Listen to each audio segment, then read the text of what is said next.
It's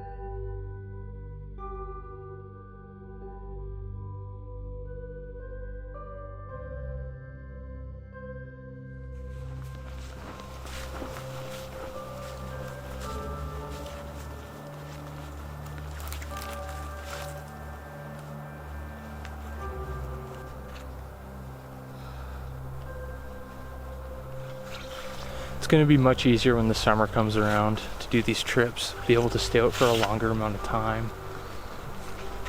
And I think there's a better chance of actually finding good evidence. In the winter, it's so much harder. You're battling the elements constantly. A lot of people ask me what my thoughts are on setting up trail cameras. And some people are against them, and I don't understand why. You know, they say that the Sasquatch can detect the infrared light, so they avoid them or they'll destroy them. But I think your chances of getting a photo or video of Bigfoot are a lot better if your cameras are out than if you don't even bother putting them out. You know what I mean? If you don't have a camera out, you're never going to get the photo. The chances are 0. But if you have cameras out, at least you have a chance. So this summer, my plan is to set up these camera traps where I have 4 cameras on each tree, so in each direction basically, so it doesn't matter which way the creature approaches. If it is moving by, it won't really be able to avoid it. And I guess I'll leave them out for the whole summer and then return to pick them up at the end and see what kind of crazy photos I get. But yeah, I think trail cameras are totally worth it, because they can stay out in the woods a lot longer than a person can, right? They can stay out for months at a time. That's my thoughts. If you guys can't tell, I'm pro snotsicle.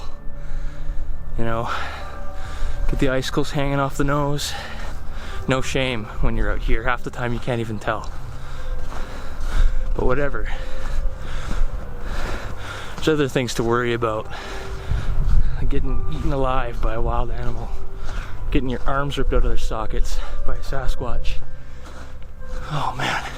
So this morning I've just been pushing further into the woods, kind of exploring, looking for any tree structures, tracks. Nothing too serious so far, just lots of rabbit tracks and elk and your average woodland creature.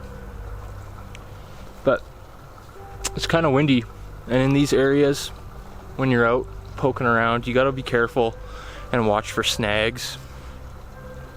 And snags are trees that are kind of hung up like on other trees that could fall at any moment. So if you're walking like underneath them, you really want to be careful that it's not going to give way and hit you. A lot of people die from that. So you can see behind me,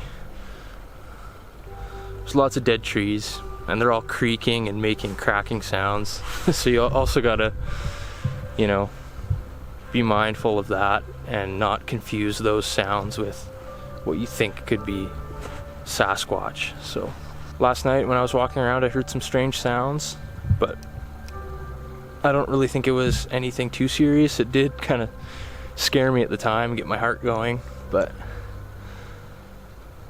you know, there's all kinds of sounds out in the forest. So it's hard to tell, especially when it's dark out and you can't really see anything. I will one day invest in some night optics, but you know, that stuff's really expensive. That's the problem. A lot of gear that would be important and extremely necessary in finding this creature is so expensive. So it's hard for the average guy like me to be able to go out and buy that kind of stuff. I have to stick with regular lights and my video cameras. But maybe one day we'll get the tech, a drone with a thermal camera on it. That would be ideal. They do make them, they're just crazy expensive.